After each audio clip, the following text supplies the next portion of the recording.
Hey guys, welcome to the video. तो guys, बहुत बहुत स्वागत है आपका आज की इस वीडियो में। और अगर आप तैयारी कर रहे हैं ईएमआरएस 2025 के लिए, चाहे आप टीजीटी के लिए तैयारी करें चाहे पीजीटी के लिए, टीचिंग एप्टीट्यूड सभी एग्जाम्स में आने वाला है और 60 नंबर का इस बार टीचिंग एप्टीट्यूड आने वाला है। तो गाइस, 100 में से अगर 60 नंबर का टीचिंग एप्टीट्यूड आ रहा है तो यानी 60% मार्क्स आपके यहीं से आएंगे।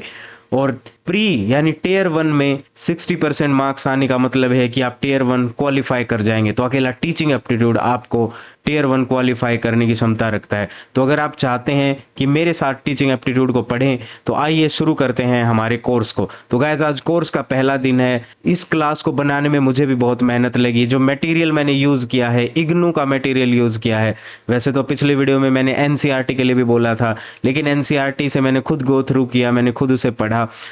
ये जो हमारा सिलेबस है, ये है गाइस हमारा सिलेबस टीचिंग एप्टीट्यूड के लिए। एनसीईआरटी में ऐसा कुछ प्रिसाइज मेंशन नहीं था, तो मैंने एनसीईआरटी को टोटली इग्नोर किया। एनसीईआरटी में सिर्फ कुछ जनरल बातें मेंशन थी, तो मैंने उसको टोटली इग्नोर कर दिया। इसलिए हम इग्नू से ही पढ़ेंगे। तो अगर आप चाहते हैं इन बुक्स को डाउनलोड करना, देखिए आप इग्नू की वेबसाइट पर जाएंगे, आपको बहुत सारी बुक्स मिलेंगी और उनमें से जो इंपॉर्टेंट बुक्स हैं वो मैंने सेलेक्ट कर ली हैं और मैं आपको बहुत जल्द वो बुक्स प्रोवाइड करा दूंगा। मेरा टेलीग्राम चैनल मैं क्रिएट कर रहा हूँ, वहाँ पर आपको सारी वो बुक्स मैं प्रोवाइड करा दूंगा इग्नू की, जिनसे हमारा सिलेबस जुड़ा हुआ है और हमारे सिलेबस से क्वेश्चन आएंगे। तो देखिए, प्रिसाइजली टॉपिक्स मेंशन्ड किए गए हैं, सिर्फ यही टॉपिक्स हमें पढ़ने हैं, इसके अलावा और ज़्यादा कुछ नहीं पढ़ना। यह इग्नू का लर्निंग एंड टीचिंग मॉड्यूल जो बीएड करिकुलम का पार्ट है। और गैस देखिए, आप खुद अगर इग्नू की वेबसाइट पर जाएंगे, बीएड करिकुलम की आप बुक्स निकालेंगे, आप बहुत ज़्यादा कंफ्यूज हो जाएंगे, क्योंकि सीरियसली बहुत तरह की बुक्स हैं उस पर और आपको कौन सी लेनी है कौन सी पढ़नी है आपको समझ नहीं आएगा। इसलिए बेटर यही रहेगा कि मैं आपको जिस तरह से बता रहा हूँ आप उसके हिसाब से चले, आपका टाइम बच जाएगा। बाकी करना चाहें तो आप भी रिसर्च कर सकते हैं। तो देखिए गाइस, इस मॉड्यूल में हमारे पास 1 2 3 4 5 यूनिट्स होंगी और इन 5 यूनिट्स में से सारी यूनिट्स हम ना भी करें तो भी हमारा काम चल जाएगा, क्योंकि देखिए मोस्ट ऑफ द पार्ट जो है हमारा अंडरस्टैंडिंग टीचिंग इस वाली यूनिट से कवर हो जाएगा। फिर प्लानिंग टीचिंग लर्निंग यहाँ से कवर हो जाएगा और ये 3 यूनिट्स अगर आप छोड़ भी देंगे तो भी कोई फर्क नहीं पड़ने वाला। फिर भी हमारा जो टारगेट रहेगा कि कम से कम इस पूरे मॉड्यूल को हम खत्म करेंगे, उसके बाद अगले टॉपिक्स पर हम बढ़ेंगे। एक बार जरा देख लेते हैं कहाँ से हम क्या करेंगे। तो गाइस, ये वाली जो बुक है हमारी, ये वाला जो मॉड्यूल है BES 1 2 3, BES 1 2 3 से हमारा टीचिंग नेचर कवर हो जाएगा, कैरेक्टरिस्टिक कवर हो जाएगा, ऑब्जेक्टिव्स ऑफ टीचिंग कवर हो जाएगा, बेसिक रिक्वायरमेंट्स कवर हो जाएगा और मेथड्स ऑफ टीचिंग कवर हो जाएगा। कुछ एक दो ऐसे टॉपिक्स बचेंगे जिनके लिए हम दूसरे मॉड्यूल्स पर जाएंगे, वहां से भी सिर्फ सिलेक्टिव स्टडी करेंगे। तो ये बात आपको समझनी है कि आपको सिर्फ सिलेक्टिव ही पढ़ना है, सब कुछ आप पढ़ने जाएंगे तो कंफ्यूज हो जाएंगे। मैं खुद बता रहा हूँ, मैंने खुद रिसर्च की है। इग्नू की इस वेबसाइट पर बीएड का इतना सारा मटेरियल, आप सारी बुक्स पढ़कर याद रख ही नहीं सकते, तो आपको सेलेक्टिवली पढ़ना होगा। तो बने रहिए मेरे साथ इस कोर्स में और अगर कोर्स पसंद आता है तो लाइक कीजिए, कमेंट कीजिए और बताइए किस तरह हम इसे इम्प्रूव कर सकते हैं। तो गैस देखिए, हमारे सिलेबस में से इसके अगर इंडेक्स को देखें, ये जो यूनिट 8 है इसके इंडेक्स में हम देखें तो हमारे सिलेबस में से ये वाले पोर्शन कवर हो जाएंगे और बाकी जो बचेगा वो दूसरी यूनिट्स में से हम कवर करते चलेंगे। तो आइए शुरू करते हैं अंडरस्टैंडिंग टीचिंग। तो सबसे पहले हम जानते हैं कि टीचिंग क्या है। तो इस बुक का जिस तरह से इंट्रोडक्शन किया गया, हम बुक के अकॉर्डिंग ही चल रहे हैं। देखिए, इसमें सबसे पहले आपको ये बताया गया है कि ह्यूमन और एनिमल में एक बहुत बड़ा डिफरेंस है, कि ह्यूमन के पास एक एबिलिटी है जो सीख सकता है और सिखा भी सकता है। एनिमल्स सीख सकते हैं लेकिन सिखा नहीं सकते, वो दूसरों को देखकर सीखते हैं। जैसे एक कुत्ता जब पैदा होता है तो उसे नहीं पता किस तरह पोटी करनी है और उसको मिट्टी में दबा देना है, वो अपनी माँ को देखकर ये सीखेगा। और एक जब बिल्ली पैदा होगी तो उसे नहीं पता होगा कि किस तरह चूहे को मारना है, वो अपनी माँ को देखकर सीखेगा। ऐसा नहीं कि उनकी माँ उनको सिखा रही है, वो सिर्फ देखकर इमिटेट कर रहे हैं। यानी animals are good at imitating, ये इमिटेट कर सकते हैं यानी नकल करके सीख सकते हैं। ह्यूमंस के पास दोनों तरह की एबिलिटीज है, इमिटेट भी कर सकता है और साथ में टीच भी कर सकता है और लर्न भी कर सकता है। तो ह्यूमन के पास काफी सारी डायनेमिक एबिलिटीज हैं, इसलिए ह्यूमन का जो ब्रेन है मोस्ट एडवांस्ड टाइप है अपनी स्पीसीज का, और इसीलिए ह्यूमन नेचर में एकदम एपेक्स पर है, सबसे ऊपर चोटी पर, जिन्हें हम चोटी के शिकारी बोलते हैं, उनसे भी ऊपर ह्यूमन है अगर हम बायोलॉजी के अकॉर्डिंग देखें। क्योंकि ह्यूमन का जो शरीर है वो भले ही इतना मजबूत ना हो, लेकिन ह्यूमन का जो इंटेलेक्ट है, दिमाग है, वो इतना विकसित हो चुका है कि शरीर के ना होने के बावजूद हम दुनिया में कुछ बदलाव ला सकते हैं। जैसे एग्जाम्पल स्टीफन हॉकिंस को आप सब जानते होंगे। और देखिए ह्यूमन का जो सर्वाइवल है, ह्यूमंस का जो कल्चर बना आ रहा है आज तक, और उस कल्चर का जो प्रोग्रेस हो रहा है, पीढ़ी दर पीढ़ी वही कल्चर पास ऑन होता है, वो किस लिए हो पाता है? क्योंकि ह्यूमंस एक सिस्टमेटिक तरीके से सीखते हैं और सिखाते भी हैं। अब ऐसा नहीं कि स्कूल्स आने से ही सीखना शुरू हुआ या सिस्टमेटिक लर्निंग शुरू हुई। स्कूल्स के आने से पहले भी जब इंसानों ने भाषा नहीं बनाई थी, तब भी हमें दीवारों पर कार्विंग्स मिलती हैं। आप अगर कभी कोई फाइन आर्ट्स का स्टूडेंट हो, वो ये सब बुक्स में पढ़ते हैं, प्री हिस्टोरिक एरा में स्टोन कार्विंग्स मिलती हैं, वहां पर भी चाहे उन्हें भाषा नहीं आती थी, वो चित्र बना बनाकर अपने आने वाली पीढ़ियों के लिए कुछ ज्ञान छोड़कर जाते थे। और ह्यूमंस के केस में कहा जाता है जो पहला टीचर है वो उनकी माँ होती है, माँ और फैमिली। सबसे पहले माँ किसी बच्चे को सिखाती है, फिर फैमिली सिखाती है। हालांकि रियलिटी में तो ये देखने को मिलता है कि माँ सिखाती है, पापा सिखाते हैं, फैमिली बिगाड़ती है और सोसाइटी और ज्यादा बिगाड़ देती है। पर किताबों के हिसाब से हमें चलना पड़ेगा क्योंकि हमें तो एग्जाम क्लियर करना है। ये सब मजाक की बातें थी।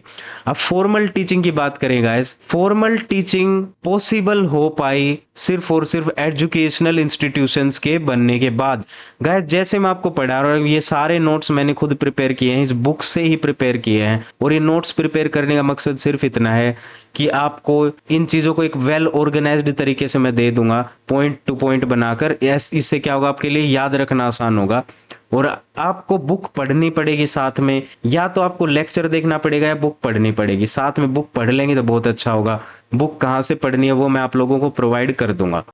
और टीचिंग कोई सिंपल एक्टिविटी नहीं है, teaching is a complex activity. इसमें कई सारे डायमेंशंस इन्वॉल्व होते हैं। देखिए टीचिंग के लिए आपको पहले लर्नर को तैयार करना पड़ता है, रेडीनेस उसके अंदर होनी चाहिए। फिर हमारे अंदर भी वो एबिलिटी हमें डेवलप करनी पड़ती है, वो कैरेक्टर डेवलप करना पड़ता है कि हम किसी को वो नॉलेज प्रीच कर पाए, टीच कर पाए। तो एक काफी कॉम्प्लिकेटेड एक्टिविटी, और उसके अंदर काफी सारे इंस्ट्रक्शंस इन्वॉल्व हैं, काफी सारी सोशल मोरल वैल्यूज इन्वॉल्व है, बहुत कुछ इन्वॉल्व है। इसलिए टीचिंग एक कॉम्प्लेक्स एक्टिविटी है, सिंपल तो बिल्कुल भी नहीं है। और यहां से क्वेश्चन आया हुआ है guys, so teaching involves social moral cultural professional responsibilities. तो पढ़ाते टाइम हमें अपना सोशल मोरल कल्चरल सारी तरह की एबिलिटीज रिस्पॉन्सिबिलिटीज को निभाना पड़ता है। अब इस यूनिट में हम क्या करने वाले हैं, नेचर ऑफ टीचिंग हम पढ़ेंगे कि टीचिंग का जो नेचर है, टीचिंग की जो प्रकृति है वो क्या है। तो इसका ड्यूअल नेचर है, जैसे हम साइंस में पढ़ते हैं लाइट का ड्यूअल नेचर होता है, उसी तरह टीचिंग का भी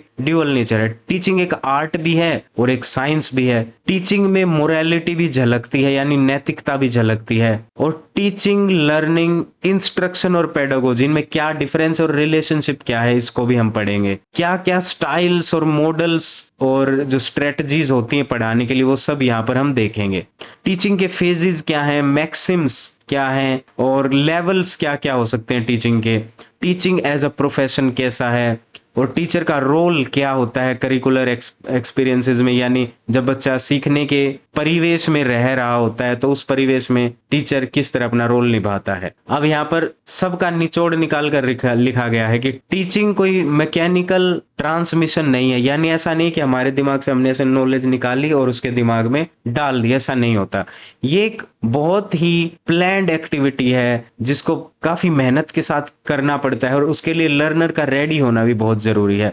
तो एक पर्पसफुल एक्टिविटी है जिसमें वैल्यूज को डाला जाता है, प्रोफेशनल एक्टिविटी है और इंडिविजुअल और लर्नर और सोसाइटी सबको एक साथ शेप देने का काम करती है। तो काफी खूबसूरत सी यहाँ पर जो है की पॉइंट के रूप में ये डेफिनेशन लिखी गई है। अब साथ के साथ हम एमसीक्यू भी प्रैक्टिस करते चलेंगे गाइस, और ये जितने भी एमसीक्यू होंगे सारे पीवाईक्यूज हैं किसी न किसी एग्जाम के। देखिए पहला क्वेश्चन है the first teacher of a child is mother, तो ये पीवाईक्यू है सीटेट का। अगली वीडियोस में मैं ये भी ऐड करता जाऊंगा कि कौन से ईयर का ये पीवाईक्यू है। और फॉर्मल टीचिंग कब पॉसिबल हो पाई, जब एजुकेशनल इंस्टीट्यूशंस बन पाए, तो इसका आंसर होगा सी। और देखिए ह्यूमंस और एनिमल्स में सबसे बड़ा डिफरेंस क्या है, ह्यूमंस के पास एबिलिटी है सीखने की और सिखाने की। बाकी जो एक्टिविटीज आप देख रहे हैं, जो abilities use of tools, hunting, migration, ये तीनों एक्टिविटीज जानवर भी करते हैं, लेकिन ये वाली सिस्टमेटिक तरीके से सीखना और सिखाना ये एक्टिविटी सिर्फ ह्यूमन ही कर सकता है। फिर है भाई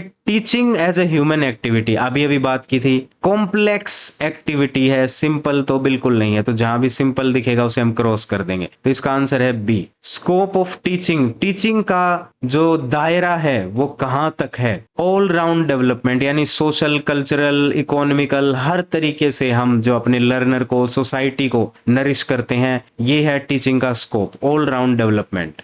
गाइस अब बात करते हैं नेचर ऑफ टीचिंग, यानी जो टीचिंग है, पढ़ाना है, पढ़ाने की प्रकृति कैसी होती है, कैसा इसका नेचर होता है। तो ऑक्सफोर्ड की डिक्शनरी के अकॉर्डिंग टीचिंग का मतलब है नॉलेज को देना या ऐसे प्रकाशित करना, अपने दिमाग में से रोशनी निकालकर पूरे समाज में फैला देना, जिसे बोलते हैं इम्पार्टिंग नॉलेज। इंस्ट्रक्टिंग, कुछ पर्टिकुलर इंस्ट्रक्शंस देना, कुछ पर्टिकुलर निर्देश देना, तो इंस्ट्रक्शंस को हम बोलते हैं निर्देश। ट्रेनिंग देना किसी टाइप की, या इंस्पायर करना, प्रेरित करना, इन सब को मिला जुला कर टीचिंग कहा गया है ऑक्सफोर्ड की इंग्लिश डिक्शनरी के अकॉर्डिंग।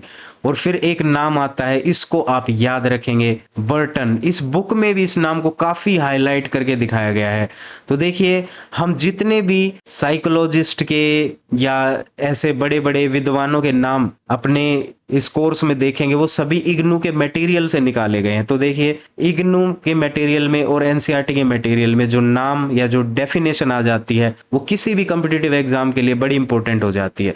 तो एज इट इज इसको याद रखेंगे। बर्टन नाम के एक कोई शिक्षाविद हुए जिन्होंने बात कही, टीचिंग इज स्टिमुलेशन। तो जहां भी आपको स्टिमुलेशन शब्द दिखेगा वहां आपको आंसर लगाना है बर्टन। फिर बाकी वही गाइडेंस, डायरेक्शन, ये जो आम मामूली बातें हैं आम आदमी वाली, वो बोल दी। हर एक थिंकर का आपको कोई एक ऐसा शब्द मिलेगा जो आपको क्वेश्चन सोल्व कराएगा। देखिए I am not a psychologist, मैं कोई बहुत बड़ा साइकोलॉजिस्ट नहीं हूं, ना मैंने कोई एमएड पीएचडी कर रखी है, आप ही की तरह आम आदमी हूं, बीएड कर रखी है और बीएससी कर रखी है, एमएससी कर रखी है, और जिस एग्जाम की आप तैयारी कर रहे हैं ऐसा ही कोई एग्जाम निकाल कर मैंने नौकरी ले रखी है। तो ऐसा नहीं है कि मुझे कोई बहुत ज्यादा डीप नॉलेज है पेडागोजी की या साइकोलॉजी की या एजुकेशनल साइकोलॉजी की, मुझे बस उतना पता है कि एग्जाम कैसे क्लियर होगा और मैं आपको वही सिखा रहा हूँ। तो ज्यादा डीप में आप छलांग मारने की कोशिश करेंगे, आप चाहेंगे कि हम बहुत गहरे डूब जाएं इस समुद्र में,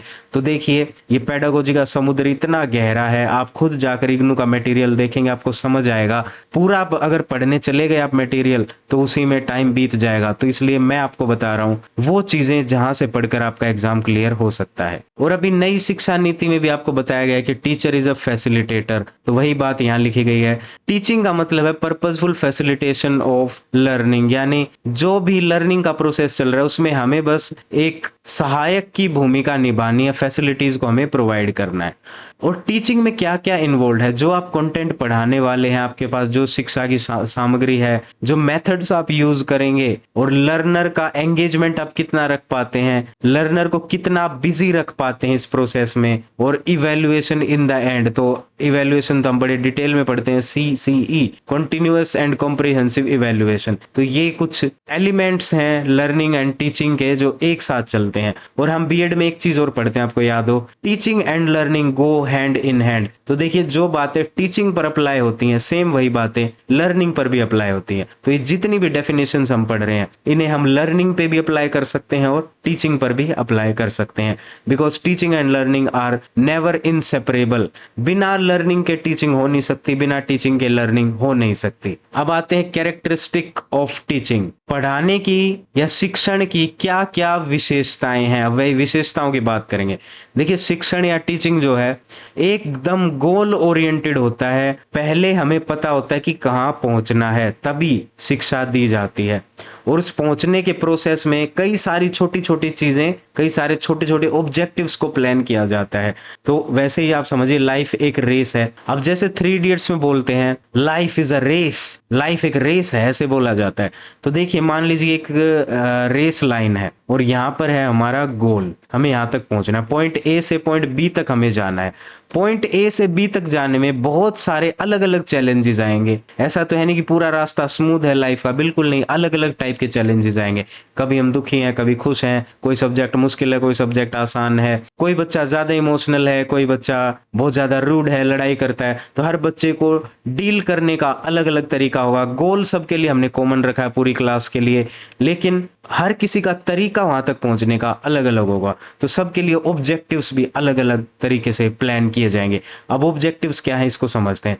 इस गोल तक पहुंचने के लिए जो छोटे छोटे टारगेट्स हमने सेट किए कि पहले ये करेंगे, फिर ये करेंगे, फिर ये करेंगे, फिर ऐसे करते करते हम अपने गोल तक पहुंच जाएंगे। और हर एक ऑब्जेक्टिव हमें एक मोटिवेशन देता जाएगा कि चलो और आगे बढ़े, और आगे बढ़े, और आगे बढ़े।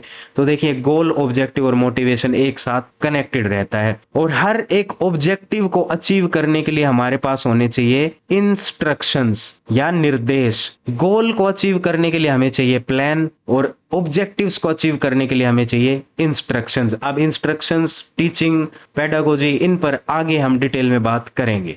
और टीचिंग एकदम प्लान्ड और ऑर्गेनाइज्ड एक्टिविटी होती है, सिस्टमैटिक तरीके से इसे चलाया जाता है, इंटरैक्टिव रहती है, यानी टीचर और लर्नर एक दूसरे के साथ हर वक्त एक्टिवली इन्वॉल्व रहते हैं। ऐसा नहीं कि हम पैसिव तरीके से बच्चे को कुछ सिखा रहे हैं। हालांकि प्रैक्टिकली देखा जाए तो इंडिया में आज भी पैसिव लर्निंग ही चल रही है, पर फिर भी हम ऐसा किताबी भाषा में तो बोलेंगे ही, हमें तो एग्जाम क्लियर करना है कि हमें इंटरैक्टिव तरीके से बच्चे को पढ़ाना है, जिससे बच्चा और टीचर दोनों एक दूसरे के साथ एक्टिवली एंगेज्ड रहें। टीचिंग बहुआयामी प्रक्रिया है, मल्टी डायमेंशनल एक एक्टिविटी है, जिसे हम आर्ट, साइंस और प्रोफेशन तीनों का मिश्रण बोल सकते हैं। और टीचिंग में कुछ वैल्यूज भी इन्वॉल्व होती हैं। वैल्यू यानी कि मूल्य, नैतिक मूल्य। नैतिक मूल्य क्या होते हैं हमें पता चलता है टीचिंग लर्निंग एक्टिविटी से ही। और टीचिंग डायग्नोस्टिक और रिमेडियल दोनों तरीके से की जाती है। अगर किसी बच्चे को लर्निंग प्रोसेस में प्रॉब्लम आ रही है तो पहले डायग्नोसिस किया जाता है एक डॉक्टर की तरह, किस बच्चे के किस फेज में प्रॉब्लम है, इस बच्चे के किस प्रोसेस में प्रॉब्लम है, किस ऑब्जेक्टिव में प्रॉब्लम है, और फिर उस ऑब्जेक्टिव को अचीव करने के लिए कौन सा इंस्ट्रक्शन चाहिए।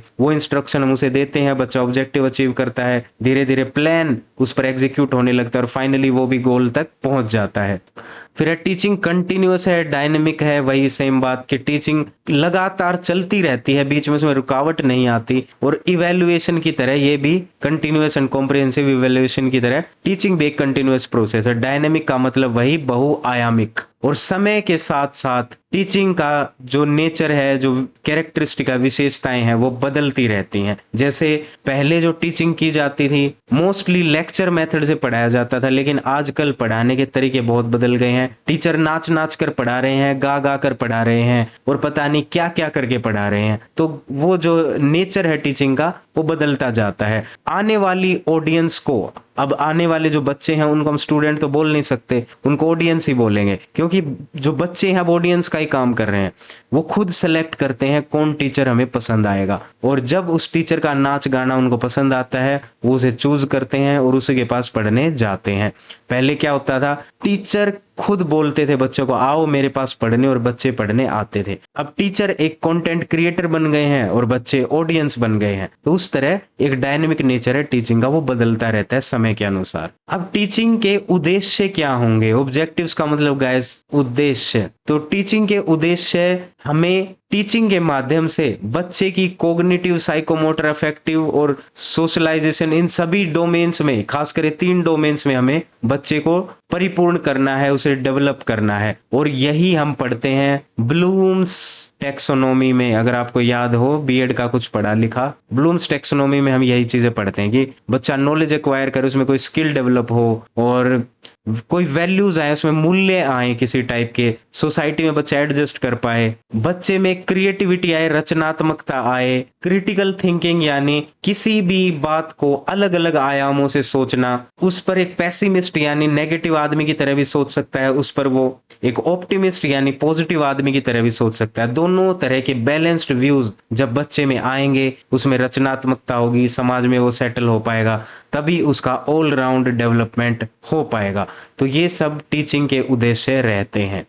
अब किसी भी बच्चे को पढ़ाने के लिए हमें कुछ बेसिक रिक्वायरमेंट चाहिए कि बच्चे को हम कब पढ़ा पाएंगे। सबसे पहले तो टीचर से रिलेटेड क्या रिक्वायरमेंट्स हैं कि भाई जो टीचर है कम से कम उसकी मास्टरी हो, अपने सब्जेक्ट का वो मास्टर हो, कम्युनिकेशन उसे करना है। देखिए बहुत बार ऐसा होता है, बहुत सारे टीचर्स आपने भी ऐसे देखे होंगे जिनको नॉलेज दुनिया भर की है, लेकिन वो उसे कम्युनिकेट करने में उतने सक्षम नहीं है। शायद शब्दों का अभाव है, या कम्युनिकेशन स्किल्स का अभाव है, या एम्पैथी नहीं है, दूसरे की भावनाओं को नहीं समझ पाता है। ऐसी कई प्रॉब्लम्स टीचर के अंदर भी हो सकती हैं। तो कम्युनिकेशन स्किल्स टीचर के अंदर भी होनी चाहिए।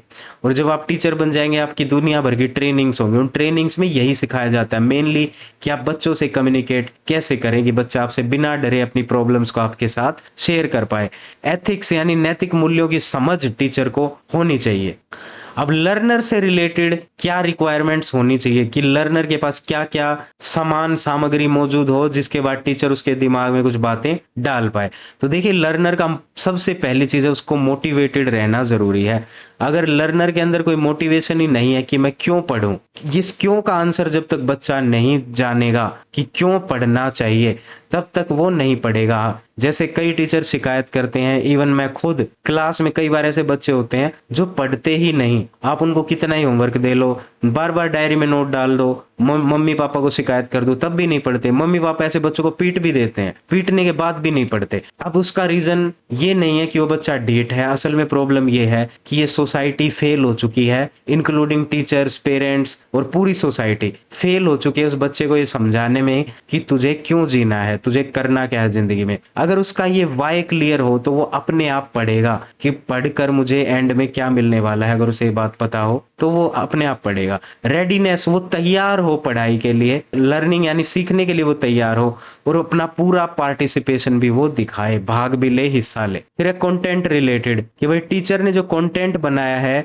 उसमें क्या क्या रिक्वायरमेंट होनी चाहिए। देखो एक तो वो ऑर्गेनाइज्ड हो, जैसे अभी मैंने पूरा कंटेंट आपके लिए अच्छे से ऑर्गेनाइज किया, यही कंटेंट आप इग्नू की बुक से देखेंगे, आप उसको रीड जरूर कर सकते हैं, समझ जरूर सकते हैं, पर दिमाग में वो उतर नहीं पाएगा क्योंकि वो नोट्स के फॉर्मेट में नहीं दिया हुआ, वो एक कॉम्प्रिहेंसिव स्टोरी की तरह दिया हुआ है। और मैं इनको नोट्स की तरह वेल मैनर्ड तरीके से आपको प्रेजेंट कर रहा हूं, अरेंज किया हुआ है अच्छे से, तो आपको ये बड़े आराम से याद हो जाएगा। कंटेंट जो है रेलेवेंट होना चाहिए, ऐसे नहीं कि आलतू फालतू कुछ भी पढ़ा दिया। बच्चे का जो गोल है, जो ऑब्जेक्टिव है, वो अचीव होने के लिए हम उसको पढ़ाएंगे तो ही बच्चे को मजा आएगा। कॉन्टेक्चुअल यानी कि प्रासंगिक होना चाहिए। इसका मतलब है कि बच्चा कहीं ना कहीं उस कंटेंट को रिलेट कर पाए। मान लीजिए आप पढ़ा रहे हैं बच्चे को एटम्स के बारे में, परमाणु के बारे में, तो बच्चे को आप कुछ तो ऐसा एग्जाम्पल देंगे कि उसने लाइफ में कुछ तो ऐसा देखा होगा जिसे वो परमाणु से रिलेट कर पाए। जैसे हम वाटरमेलन वाला मॉडल बच्चों को बताते हैं, इस तरह बच्चे उसको इमेजिन कर पाते हैं। हालांकि वो एक फॉल्स थ्योरी है, पर फिर भी शुरुआत के लिए काफी अच्छा वो मॉडल है।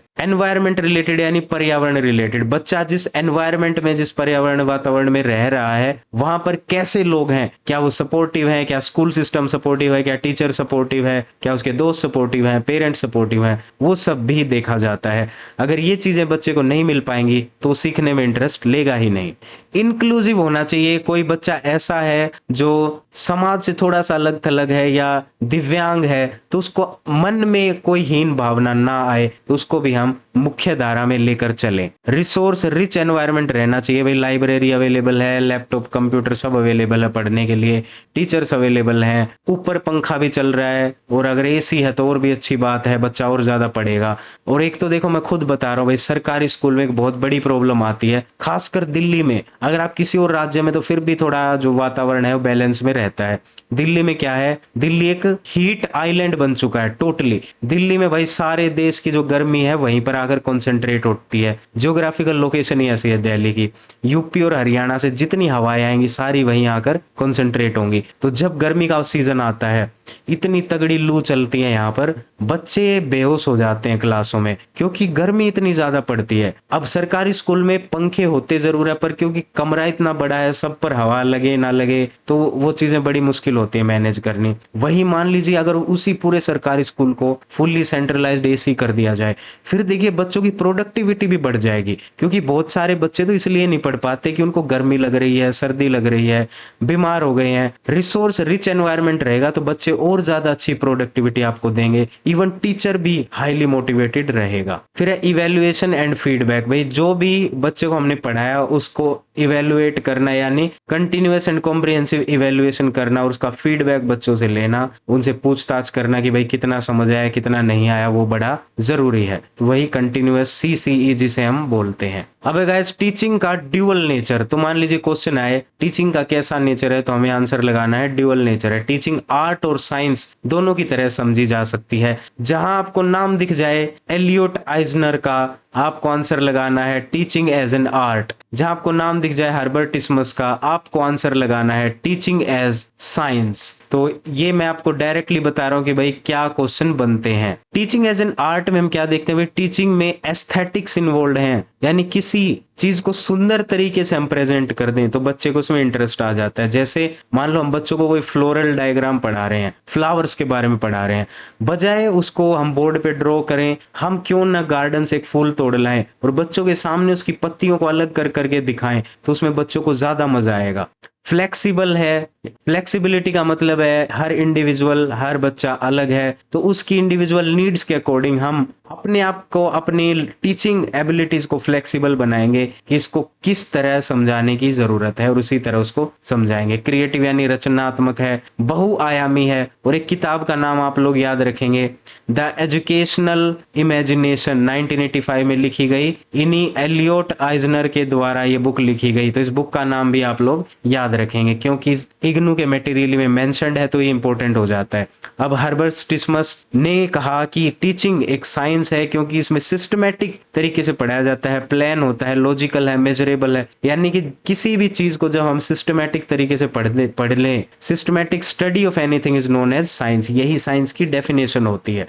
तो अगर एजुकेशन भी हम सिस्टमैटिक तरीके से डिलीवर कर रहे हैं, यानी टीचिंग भी सिस्टमैटिक तरीके से कर रहे हैं, तो वो भी साइंस है। उसमें प्लानिंग इन्वॉल्व है, लॉजिकल थिंकिंग इन्वॉल्व है, तर्कता इन्वॉल्व है, और साथ में हम नाप भी सकते हैं, मेजरेबल। जैसे साइंस में हर एक क्वांटिटी को हम नापते हैं, वैसे ही लर्निंग और टीचिंग को भी माप सकते हैं CCE के माध्यम से। तो देखो CCE continuous and comprehensive evaluation कभी हमारा पीछा नहीं छोड़ सकता। फिर एक बैलेंस्ड व्यू अगर इस पर देखें तो भाई इफेक्टिव टीचिंग जो है, एक अच्छी जो टीचिंग की मेथोडोलॉजी होगी, उसमें हम आर्ट और साइंस दोनों को इन्वॉल्व करेंगे।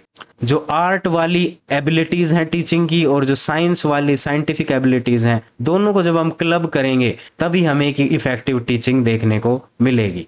आइए अब देखते हैं कुछ MCQs। तो CTET का PYQ है, बर्टन ने क्या बात कही, आपको मैंने बताया था जहां आपको शब्द दिख जाए स्टिमुलेशन, वहां लगा दीजिए बर्टन। अगला क्वेश्चन आइए, which of the following is not a characteristic of teaching, teaching की क्या विशेषता नहीं है।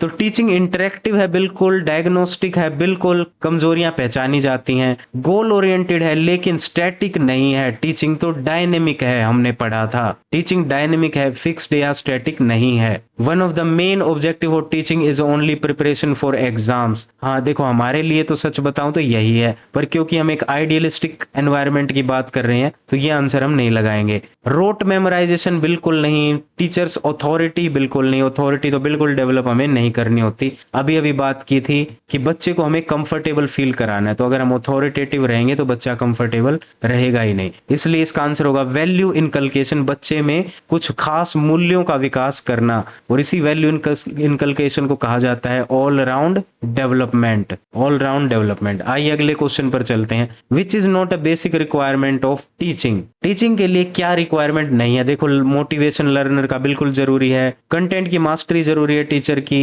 ऑर्गेनाइज्ड कंटेंट होना बिल्कुल जरूरी है। डर जहां आ गया है तो नेगेटिव चीज है, ये बच्चे को हम नहीं देंगे, तो यही गलत चीज है और यही हमारा आंसर है। Who emphasize teaching as an art in the educational imagination, देखिए आ गया ना, जहां आपको आर्ट दिखे एलियोट आइजनर आंसर हो जाएगा। Teaching as a science is associated with जहां टीचिंग एज ए साइंस की बात आ जाए, हर्बर्टियन इसका आंसर हो जाएगा। फिर आता है एक टीचर जो क्रिएटिविटी और सिस्टमेटिक लेसन प्लानिंग दोनों को मिक्स करे। देखिए, क्रिएटिविटी का मतलब है आर्ट और सिस्टमेटिक लेसन प्लानिंग का मतलब है साइंस। आर्ट और साइंस दोनों को मिक्स करे, तो ये रहा हमारा आंसर। आगे आते हैं भाई, teaching as morality, teaching as a morally laden activity, यानी किस तरह से शिक्षा के माध्यम से बच्चों में नैतिक मूल्य इंस्टॉल किए जाते हैं, बच्चे के दिमाग में नैतिक मूल्यों को किस प्रकार से डाला जाता है। देखिए, सबसे पहले teaching is not value neutral. ऐसा नहीं कि टीचिंग में कोई भी मूल्य शामिल नहीं है। ऐसा नहीं है कि टीचिंग में हम सिर्फ बच्चे को कुछ स्किल सिखाकर उसे नौकरी के लिए तैयार कर रहे हैं, बिल्कुल नहीं। उसमें हम कुछ नैतिक मूल्य भी उसे सिखा रहे हैं। तो टीचिंग का हर एक एक्ट बच्चे में मूल्य डालेगा, नैतिक मूल्य डालेगा, कल्चर यानी सांस्कृतिक मूल्यों को भी डालेगा। टीचर सिर्फ नॉलेज का ट्रांसमीटर नहीं है। ऐसा नहीं कि टीचर अपने दिमाग से नॉलेज को उठा के बस उसमें डाल रहा है। असल में टीचर एक मोरल एजेंट है जो बच्चे को नैतिकता भी सिखा रहा है, उसके कैरेक्टर को बिल्ड कर रहा है। ये बहुत इंपॉर्टेंट है गाइस। देखो, टीचिंग का मकसद एक तो है ऑल राउंड डेवलपमेंट जो हमने पढ़ा, दूसरा है कैरेक्टर बिल्डिंग। तो जहां भी आपको character building, all round development दिख जाए तो वो टीचिंग के प्राइम गोल्स हैं। Value building, character building, all round development, ये टीचिंग के एकदम प्राइम गोल्स हैं, तो इन्हें कभी हमें भूलना नहीं है। और जो लर्नर्स हैं वो अपने टीचर को ही देखकर अपनी मन में एक छवि बनाते कि मुझे भी ऐसा बनना है। देखिए, हम सब की लाइफ में कोई ना कोई ऐसा टीचर रहता है जिसे हम छुप छुप कर देखते हैं कि भाई इन सर ने बुलाया, चलो इनसे मिल के आते हैं। या क्लास में बैठे हैं, बीच में मन किया चलो उन सर से मिल के आते, तो मैडम को बोल ले मे आई गो टू टॉयलेट ऐसा बोल के, और वहां घूम फिर के पूरे स्कूल में अपने फेवरेट टीचर के पास गए, उनको हेलो बोला, बस सिर्फ वो हेलो बोलने के लिए, यानी एक तरह की फैन फॉलोइंग हम बोल सकते हैं। तो हर एक टीचर के कोई ना कोई बच्चे होते हैं जो उसकी फैन फॉलोइंग में रहते हैं। तो उस टीचर का भी फर्ज बनता है कि मैं अपना कैरेक्टर ऐसा बना के रखूं कि वो बच्चे मुझसे कुछ गलत ना सीख लें। तो बच्चे टीचर से ऑनेस्टी, कमिटमेंट, ये सब चीजें सीखते हैं। पूरा वैल्यू सिस्टम जो उनका है एटलीस्ट स्कूल टाइम में, वो तो टीचर से ही बनता है। अब यहाँ मैं एक चीज बोलना चाहूंगा, आप जिनको ये बात नहीं सुननी वो वीडियो को थोड़ा सा स्किप कर सकते हैं 1-2 मिनट। देखिए, कुछ दिनों पहले मैं एक वीडियो देख रहा था जिसमें पता नहीं कौन था, अब नाम तो मुझे याद नहीं है। वो ये बता रहा था कि आजकल टीचर्स ऑनलाइन आ गए हैं और ऑनलाइन आकर नाच नाच कर दिखा रहे हैं, अलग अलग तरीके से पढ़ा रहे हैं। ये कोई एजुकेशन है? एजुकेशन तो हमारे जमाने में होती थी, बच्चों को जबरदस्ती मार पीट कर पढ़ाया जाता था और बच्चे पढ़ते थे। तो मुझे ये समझ नहीं आता, ये ऑब्जेक्शन उन लोगों पर क्यों नहीं उठाया जाता जो सोशल मीडिया पर आकर दुनिया भर का गाली गलौज, एंटी सोशल जितनी भी एक्टिविटीज हैं हर तरह की सारी, जो वो यूट्यूब पर या अलग अलग प्लेटफॉर्म पर डाल सकते हैं।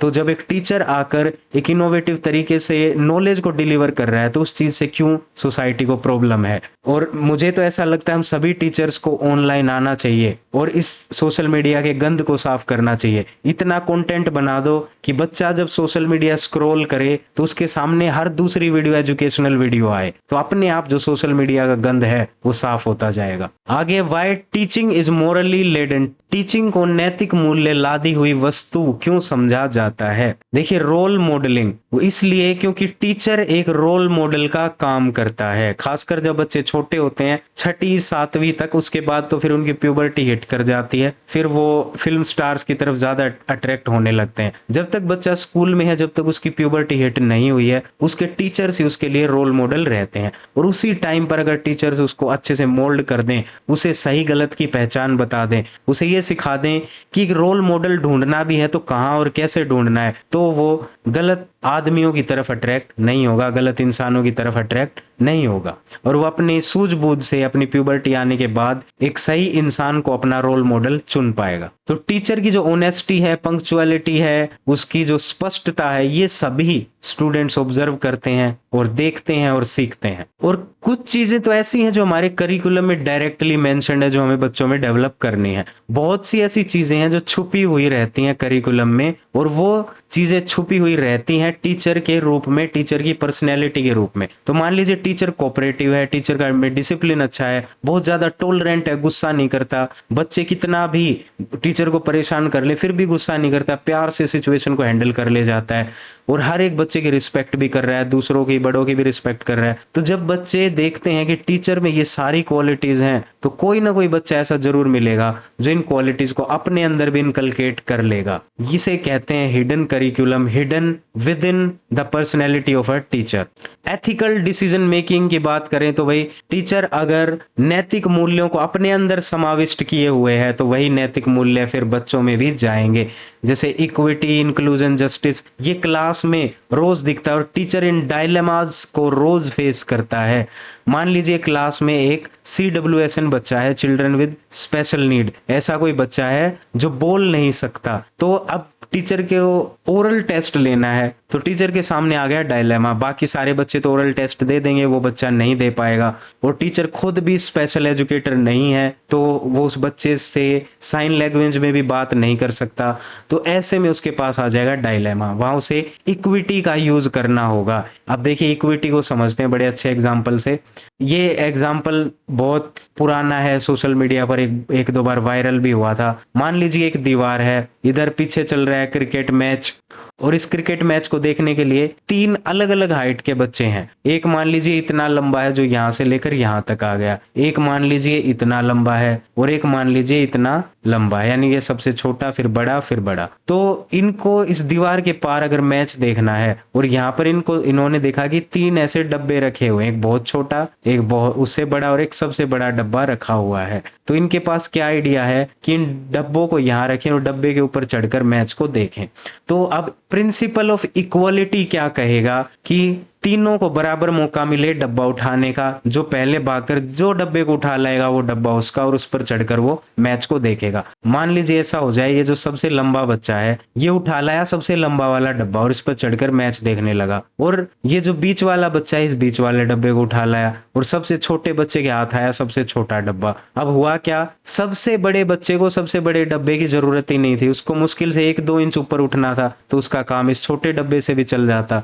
लेकिन हमने प्रिंसिपल ऑफ इक्वालिटी लगाया, जिस वजह से हमने उनको खुला मौका दिया, ओपन कंपटीशन दिया कि आप जाइए और किसी भी डब्बे को जो आपको पहले हाथ लगता है उठाकर ले आइए। तो इस ऐसे जो प्रिंसिपल ऑफ इक्वालिटी को हम क्लास में अप्लाई करेंगे तो बहुत सारे बच्चों के साथ इनजस्टिस हो जाएगा। तो हमें ये देखना है कि किस बच्चे को किस हाइट के डब्बे की जरूरत है। तो एक टीचर क्या करेगा, सबसे लंबा डब्बा देगा इस बच्चे को, बीच वाला डब्बा देगा इस बीच वाले बच्चे को ही, और सबसे छोटा डब्बा देगा सबसे लंबे बच्चे को। अब तीनों जब इन पर चढ़ेंगे तो मैच देख पाएंगे। प्रिंसिपल ऑफ इक्वालिटी में हम सबको बराबर अपॉर्चुनिटीज देते हैं, लेकिन बराबर अपॉर्चुनिटीज दे देने से भी कुछ लोगों के साथ इनजस्टिस हो जाता है, जैसे इस बच्चे के साथ हुआ, क्योंकि हमने ये नहीं देखा कि जो स्टार्टिंग लाइन है वो सबके लिए अलग है। ये बच्चा इतना लंबा है, ये इतना लंबा है, ये इतना छोटा है। जब स्टार्टिंग लाइन ही सेम नहीं है तो अपॉर्चुनिटीज भी हमें उन्हें अलग अलग तरीके से प्रोवाइड करनी पड़ेंगी। यानी हम इक्वालिटी ऑफ अपॉर्चुनिटी सबको देंगे, लेकिन उसमें इक्विटी का इस्तेमाल करेंगे। कैसे,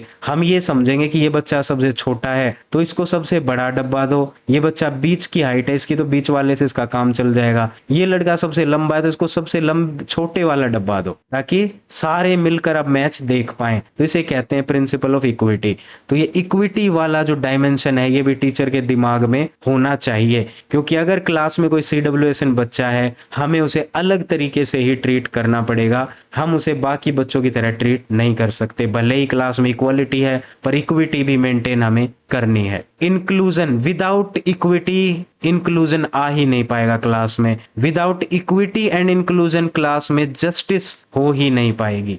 अब वैल्यू इनकलकेशन, भाई बच्चे में हम क्या क्या मूल्य इनकलकेट करते हैं, उसमें क्या क्या वैल्यू डालते हैं जिससे वो एक अच्छे सिटीजन बने और डेमोक्रेसी की रिस्पेक्ट करें। ये सब तभी हो पाएगा जब एक टीचर अपने अंदर इक्विटी, इंक्लूजन और जस्टिस, मोरालिटी जैसे डायमेंशंस को अपने अंदर इनकलकेट करेगा। फिर वही चीजें रिफ्लेक्ट होंगी बच्चों के अंदर, क्योंकि उनको सिखाने वाला वही टीचर है। और टीचर जिन लोगों को पढ़ाते हैं वो सोसाइटी का फ्यूचर है, तो यानी कि इनडायरेक्टली जो भविष्य है उसको बनाने का काम कर रहे हैं टीचर्स। अब शिक्षण के लिए मोरल डायमेंशंस यानी नैतिक आयाम क्या क्या हो सकते हैं, इसे देखते हैं। हमें, अगर हम टीचर हैं तो हमें लर्नर्स की रिस्पेक्ट करना बहुत जरूरी है, उनको इक्वल ट्रीटमेंट देना है विद इक्विटी, ये भी हमें ध्यान रखना है, भूलना नहीं इक्विटी को। जेंडर, कास्ट, क्लास आदि इत्यादि पर हमें डिस्क्रिमिनेशन बिल्कुल नहीं करना, फेवरिज्म तो बिल्कुल नहीं अपनाना, क्योंकि बच्चे फेवरेटिज्म को बहुत जल्दी पकड़ते हैं।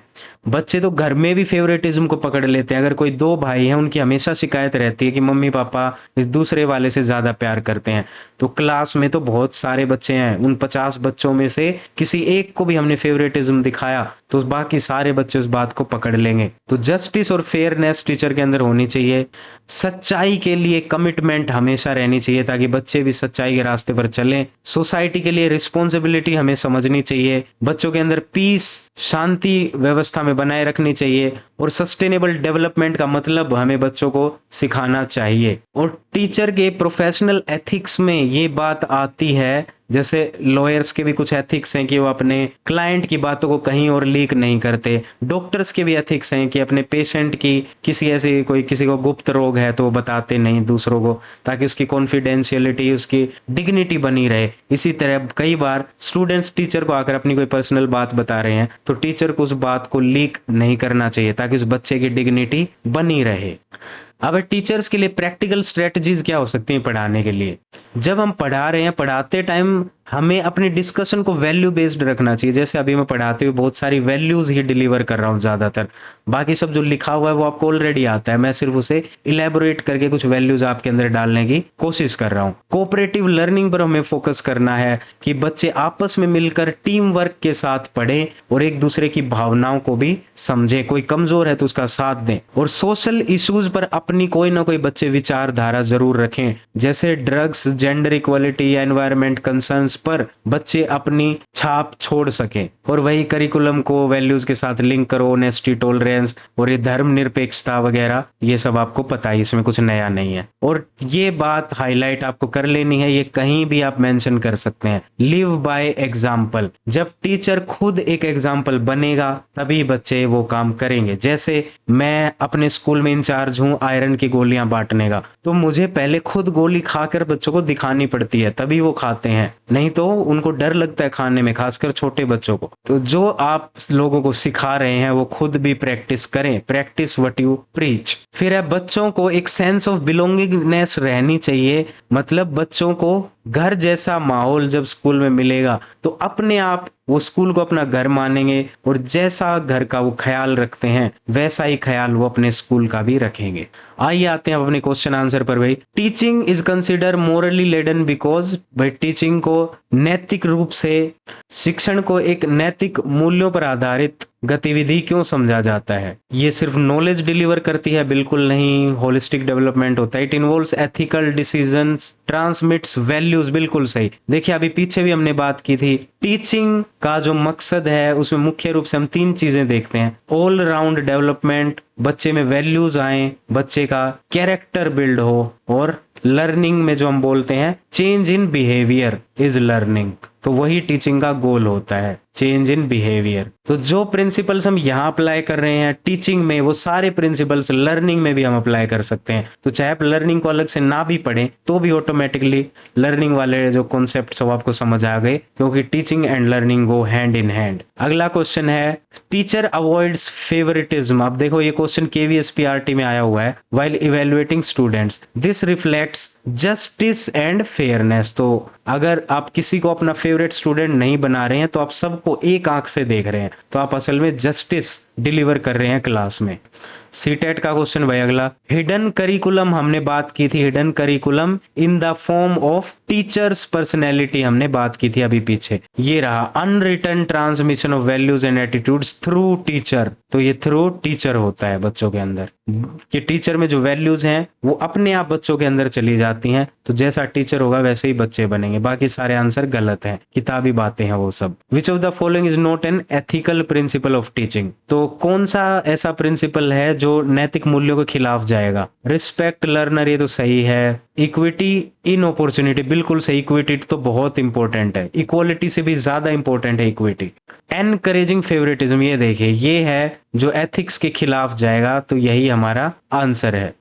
Teachers are moral agents because, ये रहा भाई, उनका जो बिहेवियर है बच्चों को इन्फ्लुएंस करता है, तो वही indirect transmission of character teacher करते हैं, तो इसका आंसर होगा B. Which action best reflects moral teaching, तो नैतिक मूल्यों का शिक्षण का सबसे अच्छा उदाहरण हमें बताना है। पनिशिंग बिल्कुल नहीं, रोट लर्निंग भी नहीं होता, इग्नोर कर दें किसी को ये भी नहीं, डिस्कस करना environment issues and science in science class, तो यहाँ पर हम बच्चों में क्रिटिकल थिंकिंग डेवलप कर रहे हैं, तो ये असल में उनमें मोरालिटी भी डेवलप करेगा। आगे अब inter relationship between teaching learning and instruction and pedagogy, तो देखिए सबसे पहले आप ये समझिए, हमारे पास एक गोल है, गोल बहुत बड़ा होता है, उस गोल में छोटी छोटी चैलेंजेस होते हैं, उन चैलेंजेस को पार करने के लिए हमें कुछ ऑब्जेक्टिव्स को सेट करना पड़ता है, और उन ऑब्जेक्टिव्स को पूरा करने के लिए हमें छोटे छोटे इंस्ट्रक्शंस देने पड़ते हैं। या इसको यूं भी समझ सकते हैं, मान लीजिए ये है क्लासरूम,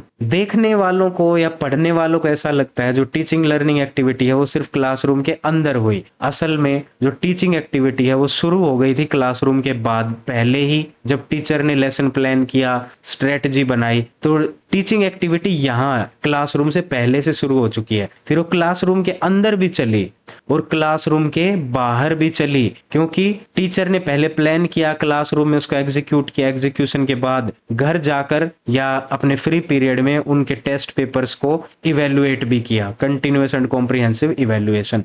तो टीचिंग एक बहुत ब्रॉड टर्म है।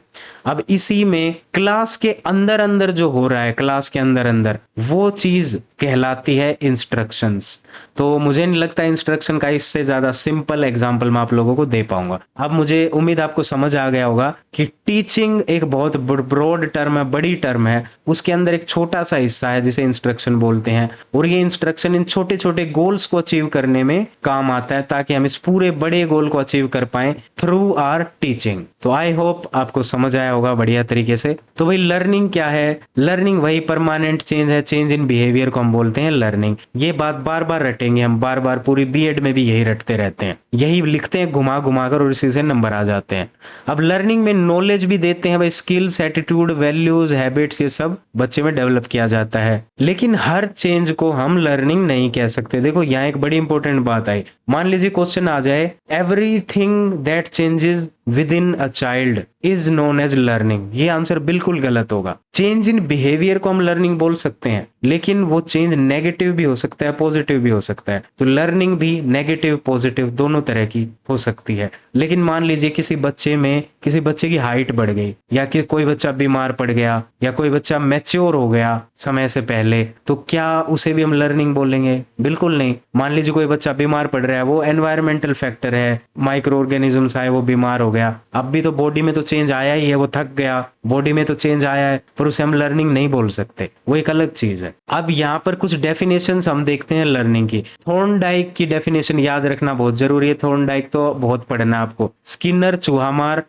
चूहे मार को भी आपको बहुत पढ़ना है। गिलफर्ड और गैरेट, तो गाइस ये जो डेफिनेशन आपको दी गई है एज इट इज इनको पढ़ लेना, क्योंकि कहीं भी एग्जाम में पूछी जा सकती है।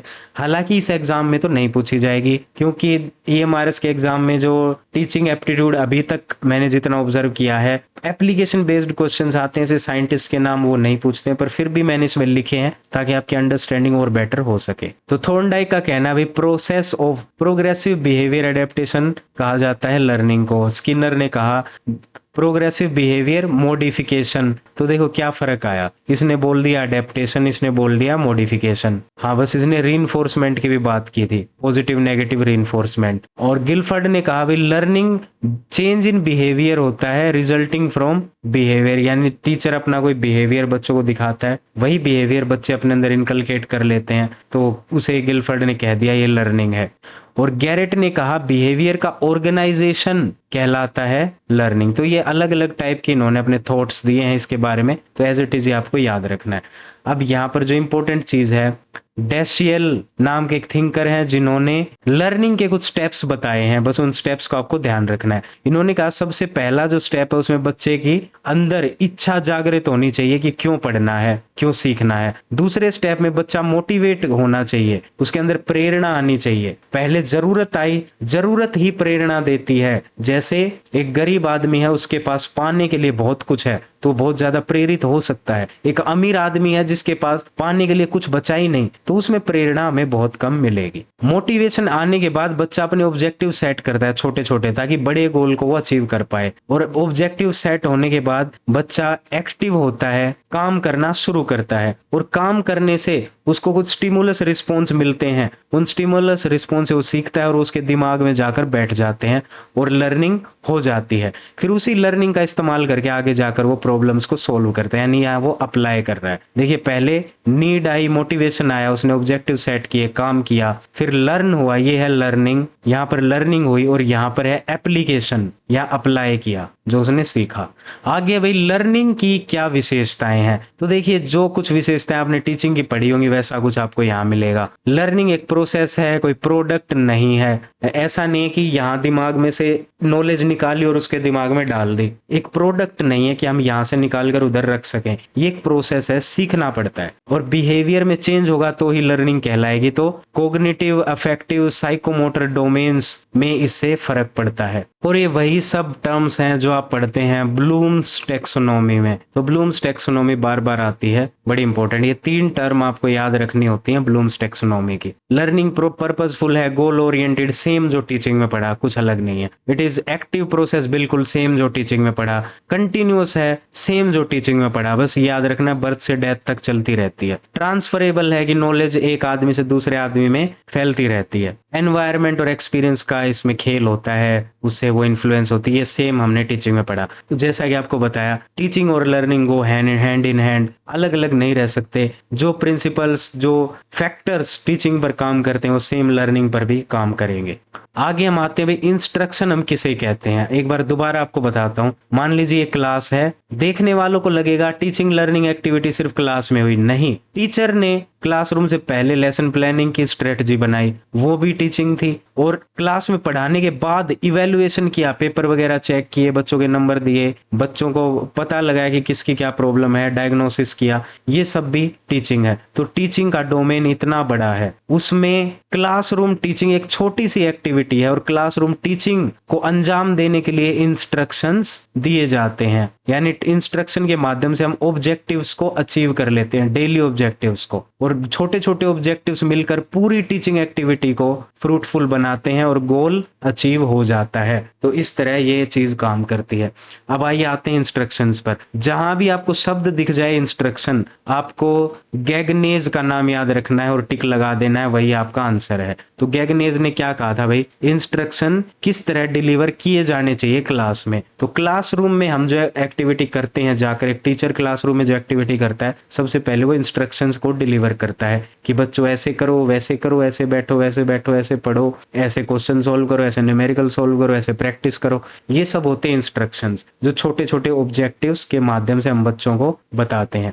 तो गैगनेज ने एक पूरा प्रोसीजर बताया कि किस तरह इंस्ट्रक्शन डिलीवर करने हैं। पहले तो बच्चों की अटेंशन गेन करो, किसी भी तरह जाकर एक एनर्जाइजर एक्टिविटी उनको कराते हैं, बच्चे अटेंटिव हो जाते हैं। फिर बच्चों को आज के ऑब्जेक्टिव से रूबरू कराएंगे कि भाई आज का हमारा क्या ऑब्जेक्टिव रहेगा। फिर बच्चों को देंगे स्टिमुलस, कैसे आज का जो ऑब्जेक्टिव है हम उसको प्रीवियस नॉलेज के आधार पर टेस्ट करेंगे, क्या बच्चे उस टॉपिक के बारे में कुछ पहले से जानते हैं। अगर जानते हैं तो बच्चों में एक स्टिमुलस आएगा, हाँ भाई कुछ तो ऐसा होने वाला है जो मैं जानता हूँ, और उसी स्टिमुलस को आगे बढ़ाएंगे और एक नया टॉपिक हम प्रेजेंट कर देंगे। फिर बच्चे दोनों चीजों को रिकनेक्ट करेंगे। रिकनेक्ट करने के बाद टीचर उनको गाइडेंस देगा कि भाई कैसे इस पर आगे बढ़ना है। फिर टीचर उनको पढ़ाएगा, बच्चे परफॉर्म करेंगे। परफॉर्मेंस के बाद टीचर उनसे फीडबैक लेते हैं, और फीडबैक के बाद समझ आता है टीचिंग लर्निंग एक्टिविटी कितनी सफल रही। तो इस प्रकार से गैगनेज ने बताया कि भाई किस तरह से हमें इंस्ट्रक्शंस को डिलीवर करना है। तो गैगनेज का नाम आप याद रखेंगे, जहां भी इंस्ट्रक्शन शब्द दिखे गैगनेज पे टिक लगा दो, आंसर सही होगा। तो इंस्ट्रक्शन क्या है? Organise teaching activity facilitate learning, वही छोटे छोटे ऑब्जेक्टिव के आधार पर जो बच्चों को कुछ भी बताया गया वो इंस्ट्रक्शन है विद इन द क्लासरूम। तो इसे हम क्लासरूम डिलीवरी भी बोलते हैं कि क्लासरूम में जाकर हमने क्या डिलीवर किया। काफी नैरो टर्म है इंस्ट्रक्शन, जो क्लासरूम तक ही सीमित है। क्लासरूम के बाहर और भी दायरा है जहां पर टीचिंग फैली होती है, जिसका एक छोटा सा हिस्सा है इंस्ट्रक्शंस। कैरेक्टरिस्टिक ऑफ इंस्ट्रक्शन क्या होते हैं भाई? इसके जो विशेषताएं हैं, स्ट्रक्चर्ड होगा, सीक्वेंस में होगा, कंटेंट स्पेसिफिक होगा, जो कंटेंट है उसी तक सीमित रहेंगे और कुछ वैल्यूज इसमें हम नहीं जोड़ते हैं, और टीचर ही कंट्रोल करता है इंस्ट्रक्शंस को, इसमें टू वे कम्युनिकेशन नहीं रहता। और इंस्ट्रक्शन का काम होता है कि भी जल्दी से कोई स्किल बच्चों को या नॉलेज बच्चों को कोई क्विक इफेक्ट के साथ उनको एक्वायर करवा दी जाए। और इंस्ट्रक्शन डिलीवर करने के कई तरीके हो सकते हैं, explanation, demonstration, questioning, guided practice. तो ये कुछ मेथड्स हैं जिनके माध्यम से इंस्ट्रक्शन को डिलीवर किया जाता है। और इंस्ट्रक्शन का काम है ऑब्जेक्टिव्स और लर्निंग आउटकम्स को ब्रिज करना, यानी उनको जोड़ना भी। जैसे मैंने आपको सेम बात बताई थी, अपने डायग्राम पे चलते हैं। देखो क्या पढ़ा था हमने, क्लासरूम के अंदर इंस्ट्रक्शन डिलीवर किए जाते हैं और इंस्ट्रक्शन कुछ ऑब्जेक्टिव्स को पूरा करने के लिए, छोटे छोटे ऑब्जेक्टिव्स को पूरा करने के लिए दिए जाते हैं, और ऑब्जेक्टिव जब धीरे धीरे पूरे होते हैं तो गोल पूरा हो जाता है टीचिंग का। यही बात यहाँ लिखी गई है। अब मीनिंग ऑफ टीचिंग, टीचिंग एक ब्रॉडर टर्म है, एक बहुत बड़ी टर्म है जिसके अंदर इंस्ट्रक्शन नाम की चीज होती है। तो भाई अब इसकी टीचिंग के जो फेजेस हैं, प्री एक्टिव फेज पहले प्लानिंग होती है, इंटरेक्टिव फेज एक्चुअल क्लासरूम में जो काम होता है जिसे हम इंस्ट्रक्शन बोलते हैं। तो यहीं से एक और क्वेश्चन निकल गया, instruction is the interactive phase of teaching. Pre active phase instruction नहीं है, पोस्ट एक्टिव फेज इंस्ट्रक्शन नहीं है, only interactive phase is the instruction. निर्देश सिर्फ इंटरेक्टिव फेज में यानी क्लासरूम के अंदर ही दिए जाते हैं, क्लासरूम के पहले या बाहर नहीं दिए जाते या बाद में नहीं दिए जाते। प्री एक्टिव फेज में होती है प्लानिंग, पोस्ट एक्टिव फेज में होता है इवैल्यूएशन। और टीचिंग के अंदर ये सारी चीजें आएंगी, वैल्यूज, क्रिएटिविटी, सोशल रिस्पॉन्सिबिलिटी, और इंस्ट्रक्शन भी उसी के अंदर आता है। फिर भाई पेडागोजी, किस चिड़िया का नाम, इसको देखते हैं। तो एक ग्रीक वर्ड है पेडागोगोस, जिसका मतलब है भाई कुछ स्लेव्स होते थे, कुछ दास होते थे जो अमीर घर के बच्चों को स्कूल तक छोड़ने जाते थे। उसी के आधार पर पेडागोजी शब्द को बनाया गया ताकि उन दासों को हम इज्जत दे सके। तो यहाँ पर ब्रिटन की वही डेफिनेशन दोबारा लिखी गई है कि जहां आपको स्टिमुलेशन शब्द दिख जाए आंसर ब्रिटन हो जाएगा। और साथ ही एक चीज और, जॉन डिवे की भी एक डेफिनेशन है पेडागोजी को लेकर। तो उन्होंने बताया था कि पेडागोजी एक नेगोशिएशन है टीचर और लर्नर के बीच। तो ये आप अच्छे से पढ़ लेना। मेन जो पॉइंट है, मेन जो बात है याद रखने की, वो है ये नेगोशिएशन शब्द। जहां शब्द नेगोशिएशन दिख जाए आंसर हो जाएगा जॉन डिवे, जहां शब्द स्टिमुलेशन दिख जाए आंसर हो जाएगा ब्रिटन। अब पेडागोजी पर आगे चलते हैं भाई। पेडागोजी का मतलब है साइंस और आर्ट ऑफ टीचिंग। तो असल में पेडागोजी का मतलब होता है जिस तरह पढ़ाया जाता है, वो जो पूरा रास्ता है, पाथ है, वही कहलाता है पेडागोजी। तो इसमें साइंस ऑफ और आर्ट ऑफ टीचिंग दोनों इन्वॉल्व होते हैं। इसमें टीचिंग, लर्निंग, इंस्ट्रक्शंस इस पूरे प्रोसेस में होंगे। और पेडागोजी में ही हमें मेथड, स्ट्रेटजी, स्टाइल, मॉडल ये सब देखने को मिलते हैं। और हर्बर्ट के पेडागोजिकल स्टेप्स क्या है, हर्बर्ट का नाम याद रखेंगे। हर्बर्ट ने पेडागोजी के लिए कुछ स्टेप्स दिए थे कि पहले बच्चे को तैयार करो, अपनी प्रेजेंटेशन दो, उनको नई नॉलेज से इंट्रोड्यूस कराओ, फिर बच्चा पुरानी नॉलेज से कनेक्ट करेगा और बच्चा समझ पाएगा किस प्रिंसिपल के आधार पर ये जो हमने नई नॉलेज ली है काम कर रही है, कौन से रूल्स इस पर अप्लाई हो रहे हैं। फिर वो इस नॉलेज को अप्लाई करेगा प्रेजेंट सिचुएशन में और नई नई प्रॉब्लम्स को सोल्व करेगा। तो ऐसा हर्बर्ट ने बताया था। गाइस मैं काफी लेट हो रहा हूँ और अभी स्कूल भी जाना है, तो ऐसा करते हैं ये जो बचा हुआ काम है ये हम अगली क्लास में करेंगे। तो अभी ये यूनिट पूरी नहीं हुई है। अगर आपको मेरा पढ़ाना पसंद आया है तो बताइए, कमेंट्स करिए, और कुछ पसंद नहीं आया तो वो भी बताइए। बहुत ज्यादा कॉम्प्रिहेंसिव मैंने कर दिया है या सिर्फ टू द पॉइंट ही मैं रखूं, या आप चाहते हैं कि जो लिखा है उसी को बोल बोल के पढ़ाता रहूं, या आप चाहते हैं कि जिस तरह आज एक एक शब्द को मैंने इलेबोरेट करके पढ़ाया है वैसे ही पढ़ाऊं। कमेंट्स में बताइए, जैसा भी आप चाहते हैं। जो जनता मांगेगी वैसा ही कंटेंट जनता को दिया जाएगा। और 1000 सब्सक्राइबर होने वाले हैं। आप सभी का बहुत बहुत धन्यवाद हाथ जोड़कर। तो आज की क्लास यहीं तक। अभी मुझे जाना है नहाने और मैं भागता हूँ स्कूल की तरफ। तब तक के लिए टाटा, बाय बाय, सायोनारा।